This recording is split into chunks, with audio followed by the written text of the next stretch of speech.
dyan sa loob po, no? Itong dito na side at saka yung nandun din po sa may tulog. Yung tour po nila sa ano na. So makakapunta po kayo dyan naman sir, upon booking po, bawal na po yung walk-in. And then, transfer ng kalong din po naman sir. Diba?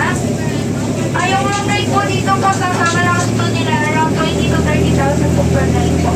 And then,